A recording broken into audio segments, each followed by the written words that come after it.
نحمده ونصلي ونسلم على رسوله الكريم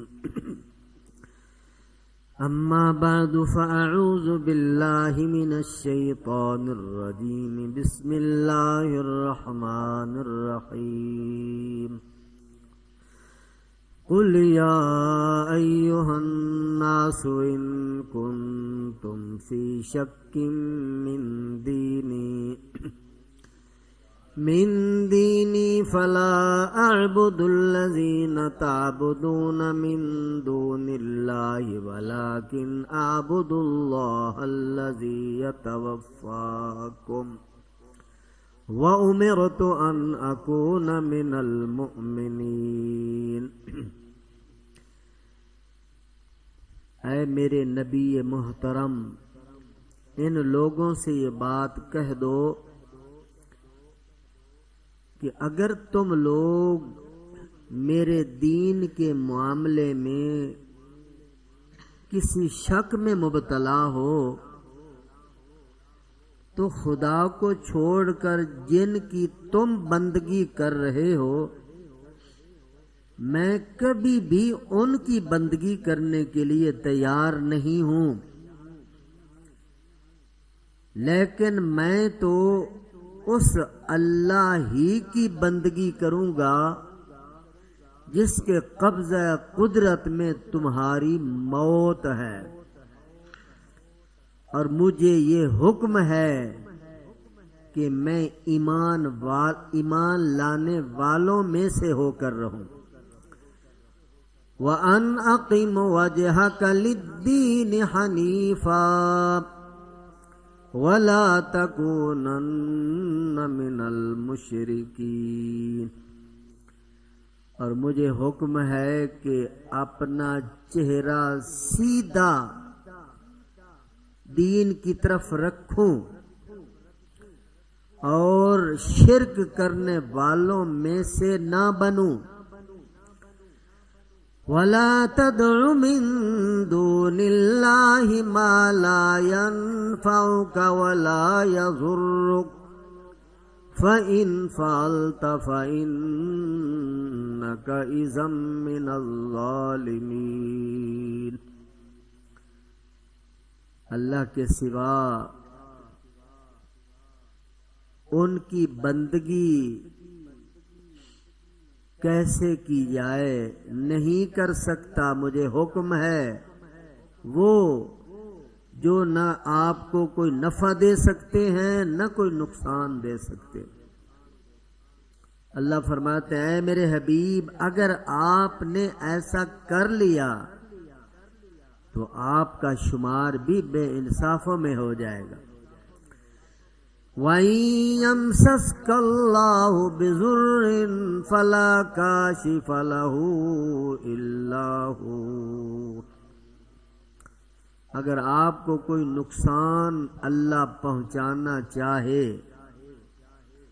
تو اس نقصان کو کوئی دور نہیں کر سکتا سوائے اللہ کے۔ وَإِن يُرِدْكَ بِخَيْرٍ فَلَا رَادَّ لِفَضْلِهِ، اگر اللہ تعالی آپ کو کوئی بھلائی دینا چاہیں تو اس کے فضل و کرم کو کوئی رد بھی نہیں کر سکتا، کوئی ہٹا بھی نہیں سکتا۔ يُصِيبُ بِهِ مَن يَشَاءُ مِنْ عِبَادِهِ وَهُوَ الْغَفُورُ الرَّحِيمُ۔ اللہ سبحانہ و تعالی اپنے بندوں میں سے جس پر چاہتے ہیں اپنا فضل و کرم نچھاور فرما دیتے ہیں، وہ بڑی بخشش فرمانے والا انتہائی مہربان ہے۔ قُلْ يَا أَيُّهَا النَّاسُ قَدْ جَاءَكُمُ الْحَقُّ مِنْ رَبِّكُمْ، اے میرے حبیب یہ اعلان کر دو لوگوں کے اندر کہ تمہارے رب کی طرف سے تمہارے پاس حق آ چکا ہے۔ فَمَنِ اهْتَدَىٰ فَإِنَّمَا يَهْتَدِي لِنَفْسِهِ، پس جو ہدایت کے راستے پہ چلا تو اس نے اپنی جان ہی کے لیے ہدایت کا راستہ اختیار کیا، یعنی اپنے نفع کے لیے۔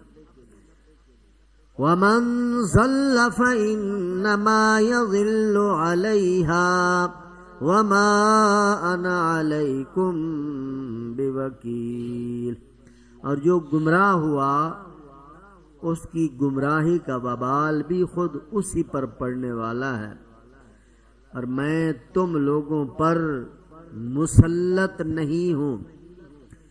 وَاتَّبِعْ مَا يُوحَىٰ إِلَيْكَ وَاصْبِرْ حَتَّىٰ يَحْكُمَ اللَّهُ وَهُوَ خَيْرُ الْحَاكِمِينَ۔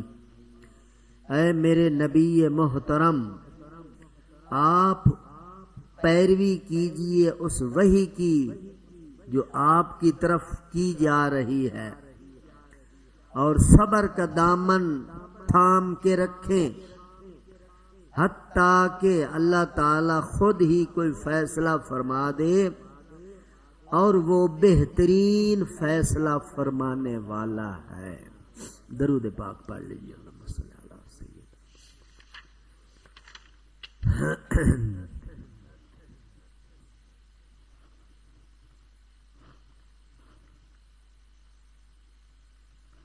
میرے واجب الاحترام بزرگوں، دوستوں، عزیزوں، آج 11واں روزہ ہے اور سورت یونس کا 11واں اور آخری رکوع ہے۔ آپ نے ماشاءاللہ ساری سورت یونس سنی، اس کے 11 رکوع ہیں، اور 11ویں روزے میں 11ویں رکوع کا درس ہو رہا ہے۔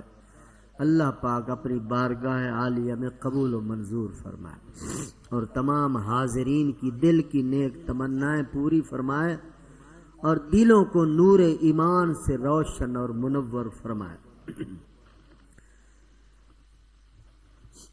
آخری رکوع میں آخری باتیں ہیں اللہ پاک کی اس امت کے ساتھ، مختلف دلائل کے ساتھ پیچھے باتیں چلتی آئی ہیں۔ رسول پاک اپنے دلائل دیتے تھے، اور مشرکین مکہ اپنے دلائل دیتے تھے، یہ اپنے خدا کی بات کرتے، وہ اپنے خداؤں کی بات کرتے، یہ اپنا راستہ بتاتے، وہ اپنا راستہ بتاتے۔ اب آخر میں اللہ فرماتے ہیں، قل، میرے حبیب یہ اعلان کرو، انہیں کہہ دو، یا ایھا الناس، اے لوگو، ان کنتم فی شک من دینی، میں نے بڑے دلائل دی ہیں تم لوگوں کو، عقلی دلائل، نقلی دلائل، انفسی دلائل، آفاقی دلائل۔ اگر ان مضبوط دلائل کے باوجود تم لوگوں کو بات ابھی تک سمجھ نہیں آئی، اور تم لوگ فی شک من دینی، میرے دین کے معاملے میں ابھی شک میں ہو، تو پھر کان کھول کر میری آخری بات سن لو۔ اللہ پاک نے اپنے حبیب کی زبان مبارک سے یہ جملے کہلوائے ہیں، قرآن حضور کی زبان سے امت کو سنائے۔ کیا بات ہے؟ بات یہ ہے کہ فلا اعبد الذین تعبدون من دون اللہ ولکن اعبد اللہ الذی یتوفاکم وامرت ان اکون من المؤمنین۔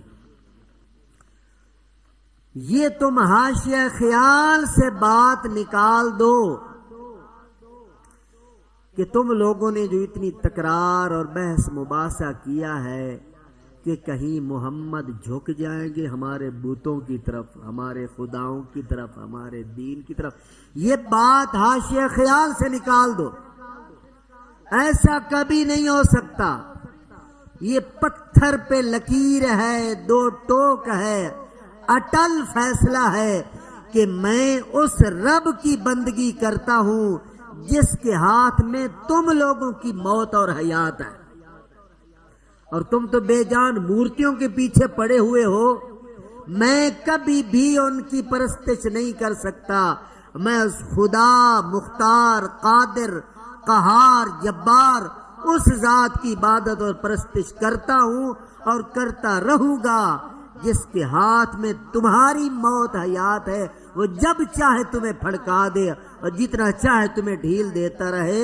وَأُمِرْتُ أَنْ أَكُونَ مِنَ الْمُؤْمِنِينَ اور مجھے حکم ہے میں ہمیشہ ایمان لانے والوں میں شامل ہو کر رہا.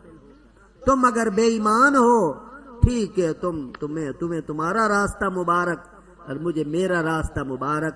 بہرحال یہ بات سن لو، میرے موقف میں لچک والی بات نہیں، کیونکہ میری زبان پر خدا بول رہا ہے، قرآن بول رہا ہے، اللہ کی بات ہو رہی ہے. وَأَنْ أَقِمْ وَجْهَكَ لِلدِّينِ حَنِيفًا. ان کو پیغام سنا دیا. اب روئے سخن حضور علیہ السلام کی طرف اللہ نے فرما دیا، کلام کا رخ حضور علیہ السلام کی طرف اللہ نے موڑ دیا. اب بات براہ راست اللہ پاک محمد پاک سے فرما رہے ہیں کہ میرے حبیب انہیں تو یہ بات کہہ دی، اب آپ سن لیں. اقیم وجہک للدین حنیفا. اللہ نے کھینچ کے رکھا ہے اپنے پیغمبروں کو. اقیم وجہک للدین، آپ سیدھا رکھیں اپنا چہرہ، اپنا رخ، اپنی توجہ للدین، اس دین اسلام کی طرف. اقیم کا مطلب ہوتا ہے بالکل سیدھ پہ قائم ہونا، بالکل زاویہ نظر سیدھا ہو، نہ دائیں مڑے نہ بائیں مڑے، نہ آگے نہ پیچھے، بالکل سیدھ میں ہو. اسے میرے دوستو اقیم وجہک کہا جاتا ہے. اپنے چہرے کو بالکل سیدھا کر لیں. اور پھر یہ جملہ کافی تھا یعنی حضور علیہ السلام کو سیدھے رخ کرنے کے لیے، مگر قرآن کی بلاغت دیکھیے، اس بات میں مزید وزن پیدا کرنے کے لیے، زور اور طاقت پیدا کرنے کے لیے اللہ نے آگے لفظ حنیفہ بڑھا دیا. حنیفہ، حنیف کسے کہتے ہیں؟ حنیف کا مطلب بھی یہی ہے. حنیف اسے کہا جاتا ہے جو ہر طرف سے ہٹ کر، کٹ کر، مڑ کر سیدھا ایک طرف متوجہ ہو جائے، اسے حنیف کہا جاتا ہے. تو یعنی دو بندشوں میں بند کر کے محمد پاک کو اللہ پاک یہ حکم دے رہے ہیں ان اقم وجہک للدین حنیفا. آپ بالکل سیدھے میری طرف متوجہ ہو کے دین اسلام کی طرف متوجہ ہو کے چلتے چلے جائیے. اور ولا تکونن من المشرکین، بھول کر بھی مشرکین کی طرف توجہ کرنے کی اجازت نہیں ہے. اللہ اکبر. کتنا یعنی توحید کو اللہ پاک نے سمجھایا ہے کہ انسان جہاں بھی رہے دماغ کی تار اسی ذات سے جڑی رہنی چاہیے کہ میری زندگی کا وہی مالک، میری موت کا وہی مالک، میرے نفع کا وہی مالک، میرے نقصان کا وہی مالک. بس جو وہ چاہے گا وہی دھرتی پہ ہوگا. اگر وہ نہیں چاہے گا ساری کائنات چاہنے کے باوجود بھی دوستوں کچھ نہیں کر سکے گی. یہی عقیدہ ہے. اور ولا تدع من دون اللہ ما لا ينفعک ولا يضرک. اللہ نے اپنے حبیب کو فرمایا یہ بھی ان لوگوں کو یہ بات کہہ دو کہ مجھے اللہ کا حکم ہے کہ اللہ کو چھوڑ کر ان بناوٹی خداؤں کی یا ان ہستیوں کی یا ان چیزوں کی میں کیسے پرستش کروں، عبادت کروں، انہیں سجدے کروں، انہیں خدا مانوں. ما لا ينفعک ولا يضرک، جو نہ نفع دے سکتے ہیں نہ نقصان دے سکتے. بے شک تمہاری نگاہوں میں کتنے بڑے سے بڑے خدا کیوں نہ ہوں، لوگوں نے پتھروں کو خدا بنا لیا، پہاڑوں کو خدا بنا لیا، درختوں کو خدا بنا لیا، فرشتوں کو خدا بنا بیٹھے، جنوں کی پوجا شروع کر دی، حیوانوں کو خدا بنا بیٹھے، قبروں کو خدا بنا بیٹھے، ستاروں کو خدا بنا بیٹھے، چاند کو، سورج کو پوجنے لگے. اللہ فرماتے ہیں تمہاری نظر میں بے شک کوئی کتنا ہی بڑا کیوں نہ بن جائے مگر ہے وہ میری مخلوق ہی ہے، وہ میری مخلوق، میرے مملوک، میرے غلام، میرے کارکنان ہیں یہ نظام چلانے والے، تو میں کہہ رہا ہوں یہ نہ تمہیں کوئی نفع دے سکتے ہیں نہ ہی کوئی نقصان دے سکتے ہیں، نفع نقصان کا اختیار میرے رب کے ہاتھ میں ہے۔ فَإِنْ فَعَلْتَ فَإِنَّكَ إِذًا مِّنَ الظَّالِمِينَ۔ اللہ پاک کا انداز کلام ایسے ہے، اللہ پاک بظاہر اپنے پیغمبر کو دھمکیاں دے، اگر آپ نے ایسا کیا تو آپ کا شمار بھی بے انصافوں میں ہو جائے گا۔ یہ جب پیغمبر کو یوں دھمکی دی جا رہی ہے، پھر دوسرے لوگوں کے لیے دوستو سوچو کتنا سخت حکم ہوگا۔ اللہ اکبر۔ توحید کے معاملے میں کوئی سمجھوتا نہیں ہے، کوئی دو رنگی نہیں ہے، بس وحدہ لا شریک، ایک ذات ہے، وہی معبود برحق ہے، وہی مشکل کشا ہے، حاجت روا ہے، انسان کی زندگی کے فیصلوں کا مالک وہی ہے، اس میں کوئی دوسری رائے کا تصور ہی نہیں کیا جا سکتا، اسے توحید کہتے ہیں۔ وَإِن يَمْسَسْكَ اللَّهُ بِضُرٍّ فَلَا كَاشِفَ لَهُ إِلَّا هُوَ۔ اللہ فرماتے ہیں میرے حبیب یہ بھی اعلان کر دو، آخری باتیں ہیں، سورۃ یونس کا آخری رکوع ہے، ان کافروں مشرکوں سے آخری فائنل باتیں کی جا رہی ہیں۔ ان لوگوں کو یہ بھی کہہ دو کہ اگر میرا اللہ مجھے کوئی تکلیف پہنچائے، کوئی مصیبت پہنچائے، کوئی نقصان پہنچائے، کوئی حادثہ میری طرف بھیج دے، تو دھرتی پر کسی کی طاقت نہیں ہے کہ اس مصیبت کو مجھ سے دور کر سکے، اس بیماری کو دور کر سکے، اس نقصان کو دور کر سکے۔ إِن يَمْسَسْكَ اللَّهُ بِضُرٍّ فَلَا كَاشِفَ لَهُ إِلَّا هُوَ۔ مصیبت کو ہٹائے گا تو اللہ ہی ہٹائے گا، بیماری دور کرے گا تو اللہ ہی دور کرے گا، مشکلات کو حل کرے گا تو اللہ ہی کرے گا۔ کوئی کام اڑیکے لگا ہوا ہے تو اڑیکے ہٹائے گا تو اللہ ہی ہٹائے گا۔ فلا کاشف لہ الا ہو وَإِن يُرِدْكَ بِخَيْرٍ فَلَا رَادَّ لِفَضْلِهِ۔ اگلی بات بھی سن لیجئے، اگر اللہ پاک نے کسی بندے پر فضل و کرم فرمانے کا فیصلہ کر لیا، کسی کو عزت دینی ہے، کسی کو دولت دینی ہے، کسی کو کشادگی اور وسعت دینی ہے، فضل کرنے کا اللہ نے فیصلہ کر لیا ہے، پھر کوئی مائی کا لال یہ طاقت نہیں رکھتا کہ اللہ کے بھیجے ہوئے فضل و کرم کو ہٹا سکے۔ اللہ نے دینا ہے تو اس نے دینا ہی ہے، وہ مل کے رہے گا، کوئی طاقت اسے ہٹا نہیں سکتی، کوئی طاقت اسے روک نہیں سکتی۔ یہ ہے وَإِن يُرِدْكَ بِخَيْرٍ، اگر وہ خیر کا بھلائی کا ارادہ فرما لے، فَلَا رَادَّ، کوئی رد نہیں کر سکتا، کوئی لوٹا نہیں سکتا، کوئی ہٹا نہیں سکتا، کوئی مسترد نہیں کر سکتا لِفَضْلِهِ، اس کے فضل و کرم کو، يُصِيبُ بِهِ مَن يَشَاءُ مِنْ عِبَادِهِ، اللہ اپنے بندوں میں سے جس پر چاہتے ہیں اپنا فضل و کرم نچھاور فرما دیتے ہیں۔ اب آپ پر بھی فضل و کرم برس رہا ہے، صبح کی نماز با جماعت آپ نے پڑھی، سنتیں پڑھی، 2 فرض ادا کیے، دعائیں مانگی، اب اللہ کا قرآن سن رہے، یہی فضل ہے، یہ سب سے بڑا فضل ہے۔ دنیا بھی اللہ کا فضل ہے مگر وہ بہت چھوٹا فضل ہے۔ یہ دین، یہ ایمان، یہ روحانیت، یہ نورانیت، اس سے بڑا فضل کوئی نہیں میرے محترم دوستو۔ ایک حدیث پاک میں آتا ہے کہ جس نے صبح کی 2 سنتیں پڑھ لی، فرضوں کا تو بڑا مقام ہے، صبح کی 2 سنتیں پڑھ لی تو یہ پتہ کتنا بڑا فضل ہے۔ حضور فرما گئے ہیں کہ 2 سنتیں پوری دنیا اور دنیا میں جو کچھ ہے اس سے افضل ہے۔ اب اور کیا فضل ہوگا یار؟ بات ایمان بالغیب کی ہے۔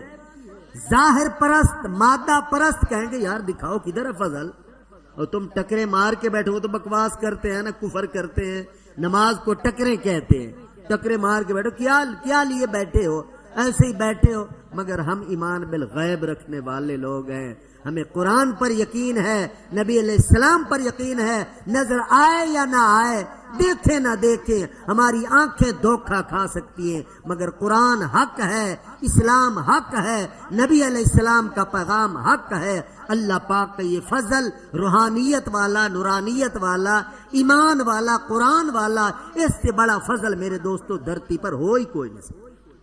جسے قرآن مل گیا اسے اور کیا چاہیے؟ اللہ پاک اس پر ہمیں قائم دائم فرمائے۔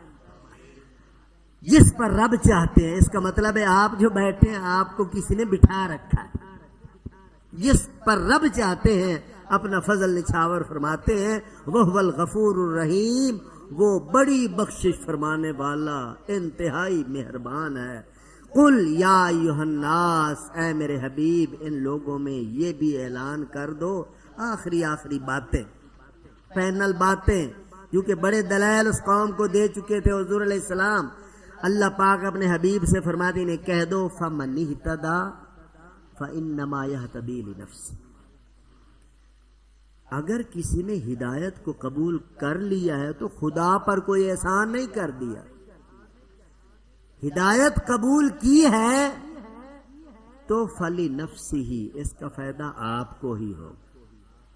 ایمان، قرآن، اسلام، نبی علیہ السلام، دین اسلام، اس کو لے کر چلیں گے تو اس کا خدا کو کوئی فائدہ نہیں، خود اس حضرت انسان کو فائدہ ہے۔ اللہ اس انسان کی بھلائی چاہتا ہے، کیونکہ اگر نور اسلام سینے سے لگا لے گا تو یہ نور میرے دوستو قبر میں کام اسی انسان کے آئے گا، یہ نور حشر میں کام اسی انسان کے آئے گا، یہ نور میدان حساب کتاب کے اندر اسی کے ساتھ ساتھ چل رہا ہوگا، اور یہ نور جنت میں اسی کو لے جائے گا۔ اللہ تو جنت جہنم سے بے نیاز ہے، اس کو تو کسی کی پرواہ نہیں، وہ تو مالک کائنات ہے۔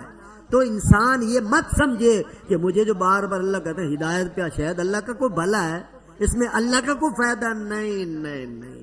یہ بات دماغ سے نکال دو، فَمَنِ اهْتَدَىٰ فَإِنَّمَا يَهْتَدِي لِنَفْسِهِ۔ آخری باتیں میرے پیغمبر ہی نے کہہ دو، نہ مجھے کوئی غرض ہے نہ میرے خدا کو کوئی غرض ہے، تمہاری بھلائی ہے، تمہاری بھلائی، تمہاری خیر خواہی کے لیے ساری دعوت اور تبلیغ کا کام ہو رہا ہے۔ تم کسی طرح جہنم سے بچ کر جنت میں جانے والے بن جاؤ۔ اگر تمہیں سمجھ نہیں آتی تو پھر ٹھیک ہے، پھر قسمت تمہاری۔ ومن ضل، اگر گمراہی کا راستہ تمہیں پسند آ گیا پھر اگلی بات بھی سن لو، فإنما يضل علیہا، پھر گمراہی کا وبال بھی تمہیں پہ پڑنے والا، جوتے تمہیں پڑنے والے ہیں، آگ میں تم ہی جانے والے ہو۔ خدا کا کوئی نقصان نہیں، نہ ہی میرے محمد کا کوئی نقصان ہے، کیونکہ میرا محمد تو اعلیٰ جنت کا وارث اور مالک ہے، اور تمہاری بھلائی کے لیے تمہیں کہتا ہے کہ سیدھے ہو جاؤ، قرآن پہ آ جاؤ، توحید پہ آ جاؤ، اس میں تمہارا بھلا ہے۔ اگر نہیں مانتے تو ٹھیک ہے، جاؤ۔ واتبع، آخر میں اللہ اپنے حبیب سے، آخری آیت ہے سورۃ یونس کی، آخر میں اللہ اپنے حبیب سے فرماتے ہیں میرے حبیبی نے بڑا سمجھا چکے، بہت ہو گئی، بس آخری باتیں بھی ہوگی۔ اب آپ کے بارے میں آخری حکم یہ ہے واتبع ما یوحا الیک، بس آپ کی طرف جو بذریعہ وہی پیغام آ رہے ہیں بس آپ اسی کے پیچھے پیچھے چلتے چلے جائیں، ان کی طرف نظر نہیں کرنی، خدا کی طرف نظر کرنی ہے۔ اس کا جو پیغام ہے، جو قرآن ہے، جو اللہ کا فرمان ہے، اتبع، اس کی اتباع کرنی ہے، اطاعت کرنی ہے، پیروی کرنی ہے، ما یوحا الیک، جو بذریعہ وہی آپ کی طرف بھیجا جا رہا ہے۔ اور جب آپ پیروی کر رہے ہوں گے میرے حکام کی تو ظاہر مشرک قوم آپ کو پریشان کرے گی، آپ کو تکلیفیں دے گی، ہماری سنتا ہی کوئی نہیں، ہمارے خداؤں کی تردید کر رہا ہے۔ تو جب وہ تکلیفیں دیں، دشواریوں میں تمہیں ڈالیں تو میرے نبی پھر آپ نے کیا کرنا ہے؟ پھر وصبر، گھبرانا نہیں، صبر کا دامن تھام کے رکھنا ہے، کیونکہ یہ دنیا دار الفنا، دار الامتحان ہے۔ بڑے بڑے مسائل آئیں گے، دشواریاں آئیں گی، رکاوٹیں آئیں گی، مسائل کھڑے ہوں گے، مصیبتیں آئیں گی، مگر میرے حبیب وصبر، سبحان اللہ، اللہ نے ہر پیغمبر کو صبر کی تلقین کی ہے۔ تو کامیاب لوگ میرے دوستو صبر والے ہوتے ہیں، بے صبرے لوگ کبھی کامیاب نہیں ہوا کرتے۔ اور دنیا کے اندر میرے دوستو جب اللہ نے اپنے محمد پاک سے صبر کروایا ہے تو ہمارے لیے تو صبر اور زیادہ ضروری ہے۔ تو صبر کا دامن تھام کے رکھنا ہے، صابرین ہی کامیاب ہوتے ہیں۔ وَاصْبِرْ، اے میرے حبیب صبر سے چلتے آنا، حَتَّى يَحْكُمَ اللَّهُ، یہاں تک کہ اللہ خود کوئی فیصلہ فرما دے۔ وَهُوَ خَيْرُ الْحَاكِمِينَ، یہاں سورت ختم ہو رہی ہے۔ وہ بہترین فیصلے فرمانے والا ہے، اللہ بہترین فیصلے فرمانے والا ہے۔ دنیا کی عدالتیں، دنیا کے ججز وہ غلط فیصلے کر سکتے ہیں، جج بک جاتے ہیں، قلم بک جاتا ہے، فیصلے بک جاتے ہیں، عدالتیں بک جاتی ہیں، لوگ پیسوں پہ سودے کر لیتے ہیں، مگر اللہ کا میرے دوستو فیصلہ کسی کے ماتحت نہیں، کسی کے زور کے نیچے نہیں، وہ مختار مطلق ذات ہے، مختار کل ذات ہے۔ وَهُوَ خَيْرُ الْحَاكِمِينَ، وہ جو فیصلہ کرتا ہے بہترین فیصلہ کرتا ہے اور پورے اختیار کے ساتھ فیصلہ کرتا ہے۔ اور اس کا فیصلہ کیوں بہترین ہے؟ فیصلہ کرنے والے کے لیے ضروری ہے اس کے سامنے اس کیس کے پورے حالات اور پورا علم اس کو ہونا ضروری ہے، کیونکہ جج کے سامنے جب وکیل بحث کر رہے ہیں، ہو سکتا ہے وہ جھوٹ بول رہے ہوں، تو جج کو کیا پتا اندر کی کہانی کا، وہ تو ظاہری وکیلوں کی بحث کو دیکھ کر کرسی عدالت پہ فیصلہ دے گا، مگر اللہ کو تو میرے دوستو دھوکہ نہیں نہ دیا جا سکتا۔ اللہ کے سامنے کو کہ نہیں جی میں نے یہ نہیں کیا، اللہ فرمائے کہ بس تو چپ ہو جا، میں تیرے ضمیر کو دیکھ کر خود فیصلہ کروں گا تیرے اندر کیا کیا ہے۔ تو اندر سے دلائل آئیں گے میرے دوستو، اللہ پاک علم والے، قدرت والے، حکمت والے، اور سب سے بڑی بات ہے رحمت والے۔ کوئی ظلم والا بھی فیصلہ نہیں ہوگا، قدرت بھی کامل ہے، علم بھی کامل ہے، اور رحمت بھی کامل ہے، حکمت بھی کامل ہے، ہر چیز درجہ کمال کو پہنچی ہوئی ہے، تو میرے دوستو پھر فیصلہ بھی درجہ کمال کو ہی پہنچا ہوا ہوگا۔ اللہ پاک بہترین فیصلہ فرمانے والے ہیں۔ اللہ پاک مجھے اور آپ سب کو دین کے راستے پر چلتے رہنے کی توفیق نصیب فرمائے، اور اللہ پاک رحمت والے فیصلے ہم سب کو نصیب فرمائے۔ وما علینا الا البلاغ المبین۔ الحمد للہ رب العالمین والعاقبۃ للمتقین والصلاۃ والسلام علی سید الانبیاء والمرسلین۔ اے مولا کریم ہمارے تمام صغیرہ کبیرہ گناہوں کو معاف فرما، یا الہ العالمین ہماری تمام مشکلات کو آسان فرما، اے مولا کریم ہماری تمام پریشانیوں کو دور فرما دے۔ ہم سے پہلے جتنے مسلمان اس دنیا سے چلے گئے، یا اللہ سب کی مغفرت فرما، سب کی بخشش فرما، خصوصیت کے ساتھ جن مفسرین نے، جن محدثین نے، جن علماء کرام نے دین کی خدمت کی، تفسیریں لکھ گئے، حدیثوں کی کتابیں لکھ گئے، خود قبروں میں چلے گئے، یا اللہ اپنی شایع نشاں انہیں جزائے خیر عطا فرما، یا اللہ ان کے درجات کو بلند فرما، یا مولا کریم ہمارے اساتذہ کرام کو اپنی شایع نشاں جزائے خیر عطا فرما، جن نے ہمیں پڑھایا، سکھایا اور اس نوبت تک پہنچایا۔ یا اللہ ہمارے اساتذہ کرام کی دنیا آخرت دونوں جہانوں کو اعلیٰ درجے میں آباد و شاد فرما، تمام حاضرین کرام کی خالی جھولیوں کو اپنی رحمتوں اور برکتوں سے لبریز فرما دے۔